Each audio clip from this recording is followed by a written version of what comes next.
Assalamualaikum warahmatullahi wabarakatuh. Bismillahirrahmanirrahim.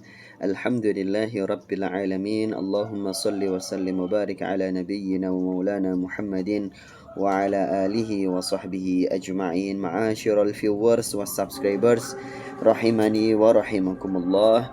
Ini saya menemukan satu riwayat yang bagus sekali dalam kitab tafsir Ibnu Katsir, tafsir yang menjadi kebanggaan kita semuanya, yang ditulis oleh Al-Imam Abul Fida Ibnu Katsir, murid dari Imam Ibnu Taimiyah. Yang Imam Ibnu Katsir ini tidak mengikuti mazhabnya Imam Ibnu Taimiyah, tapi mengikuti mazhabnya Imam Asy-Syafi'i. Nah, di sini Imam Ibnu Katsir meriwayatkan atau bisa dikatakan mengutip riwayat dari, yaitu Al-Hafidz Ibnu Asakir, salah satu penulis kitab hadis. Ya. Di sini silakan bisa dibaca, bisa disimak. Saya tidak mengubah teks apapun.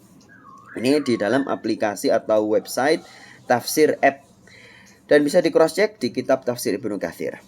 Wa qad dzakara Al-Hafidz Ibnu Asakir. Imam Hafidz Ibnu Asakir meriwayatkan atau menyebutkan dzakara, ya, fi tarjamati Amr bin Jami'in, dalam biografinya Amr bin Jami' min tarikhihi, dalam kitab tarikhnya Ibnu Katsir. Ceritanya adalah anna syaban, ada seorang milenial, kana yata'abbadu fil masjid, yang menjadi ahli ibadah di masjid. Mungkin sekarang disebut merbet begitu ya, tapi ini lebih dari itu, jadi lebih fokus beribadah. Fahwiyat humro'atun, digoda oleh seorang wanita. Nah, imro'atun ya, bukan pelacur, ini imro'atun saja. Fada'atu ila nafsiha, maka wanita ini mengajak laki-laki ahli ibadah itu untuk bersama dengan si wanita ini. Tapi ini kisah, bukan kisah tentang Juraij, ya. Juraij sang ahli ibadah yang terkenal itu kisahnya, bukan, ini beda lagi. Wa ma zalat bi hatta kada yadkhulu ma'al manzila. Laki-laki ini hampir saja tergoda. Jadi, dan ini bukan kisahnya Nabi Yusuf, ya, bukan kisahnya Nabi Yusuf. Nah, sampai-sampai tergoda laki-laki ini untuk ikut si wanita masuk ke sebuah rumah. Ya, namanya milenial, mudah sekali tergoda ya, walaupun ahli ibadah. Fadzakara hadhil ayata, maka laki-laki tersebut, milenial tersebut, ingat dengan ayat innal ladzina taqau idza massahum ta'ifun minasyaitani tadzakkaru. Ingat dengan ayat ini. Ya. Jadi pemuda diajak berzina, sudah niat memang, terus kemudian dia ingat dengan ayat ini. Fakharra maghsyiyan alaihi. Hanya karena mengingat ayat ini, dia fakharra maghsyiyan alaihi, tiba-tiba langsung pingsan. Ya, gara-gara ingat ayat itu toh. Ya, saking solehnya. Tsumma afaqa fa'ada. Lalu dia sadar, maka wanita ini tadi yang menggoda tadi itu melihat, sadar gitu kan, famata. Ternyata langsung laki-laki tersebut mati gara-gara melihat wanita yang masih menggoda itu tadi. Nah, famata, langsung mati. Faja'a Umaru fa'azza bihi abahu. Maka kemudian Sayyidina Umar atau Khalifah Umar datang kepada laki-laki yang meninggal itu, melayat begitu kan. Fa'azza bihi abahu, maka Sayyidina Umar atau Khalifah Umar bertakziah kepada bapaknya laki-laki itu tadi. Wa kana qad dufina lailan, ternyata si pemuda yang meninggal itu tadi sudah dimakamkan tadi malamnya, begitu kan. Berarti Sayyidina Umar takziahnya paginya berarti mungkin ya. Fadzahaba fa shalla ala qabri biman ma'ahu, maka kemudian Sayyidina Umar pergi ke makamnya si laki-laki itu, fa shalla ala qabrihi, maka kemudian Sayyidina Umar sholat jenazah atau sholat ghaib di area pekuburan itu ya. biman ma'au bersama dengan orang-orang, artinya bersama dengan pejabat-pejabat, karena Sayyidina Umar jadi khalifah begitu kan. Tsumma nadahu Umaru faqala, tapi kemudian apa? Muncul suara dari kuburan pemuda itu tadi dan memanggil Sayyidina Umar. Ya fata waliman qoma. Mohon maaf.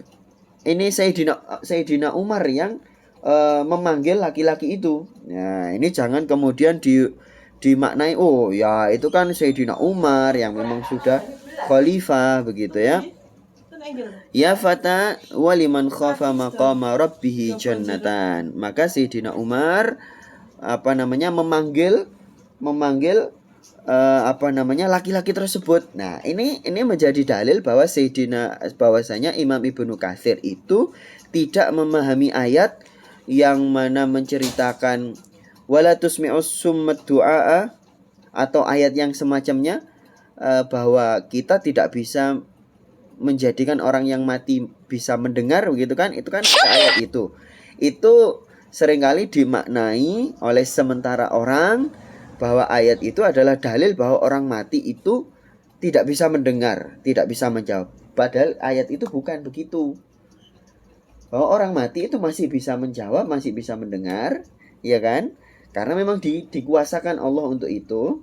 Hanya saja manusia yang hidup tidak semuanya bisa mendengar omongannya orang yang sudah mati itu. Nah, di sini jelas bahwa Imam Ibnu Katsir menyetujui riwayat ini, gitu lah. Menyetujui riwayat ini bahwa Sayyidina Umar saja itu ngajak ngomong orang yang sudah mati.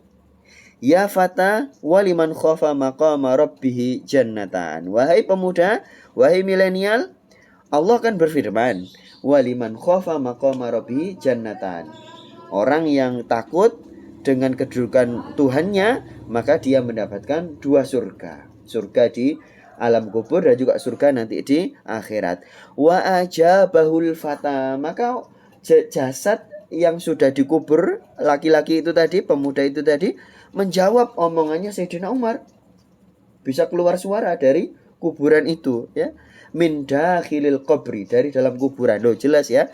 Jadi Imam Ibnu Katsir menegaskan dan riwayat dari Ibnu Asakir ini tadi, suara dari dalam kubur.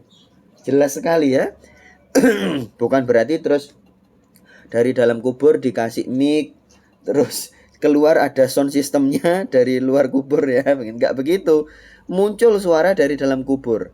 Dan ini didengar tidak hanya oleh Sayyidina Umar, didengar oleh orang-orang sekitarnya. Ya Umar, wahai Umar, qad a'tanihi ma rabbi. Wahai Umar, Allah sudah ngasih saya 2 surga itu tadi. Azza wa jalla fil jannati marratain, bahkan 2 kali. Nah, di sini ya. Ini kisah yang luar biasa dalam kitab Ibnu Katsir ya. Luar biasa bagi saya, ini adalah satu riwayat yang amazing bagi saudara-saudara, bagi para pemirsa, ma'asyiral viewers wa subscribers yang tidak percaya riwayat ini. Wah, ini riwayat yang dhaif, riwayat yang mungkar, bertentangan dengan ayat. Ya silakan, berarti antum sudah menyalahkan Imam Ibnu Katsir, sudah menyalahkan Imam Ibnu Asakir. Silakan. Kalau memang antum menyalahkan beliau-beliau berdua, silakan. Kalau saya secara pribadi tidak mau menyalahkan Imam Ibnu Katsir atau Imam Ibnu Asakir, apalagi Sayyidina Umar ya. Mereka adalah ulama. Oh, ini kitab tafsir Ibnu Katsir ini sudah terkontaminasi, sudah dimasuki orang Syiah. Silakan di cross check kitab tafsir Ibnu Katsir yang kuno, bahkan manuskripnya silakan dicek. Artinya kalau kita berani menggugat, berarti kita berani membuktikan. Kalau saya tidak berani menggugat, apa adanya kita setuju. Bahkan website Tafsir App ini disusun oleh para ulama salaf yang kita ikuti, ya kan? Baik, begitu. Terima kasih banyak. Semoga bermanfaat. Ringkas sekali. Wabillahi taufiq wal hidayah wal ridha wal inayah. Assalamualaikum warahmatullahi wabarakatuh.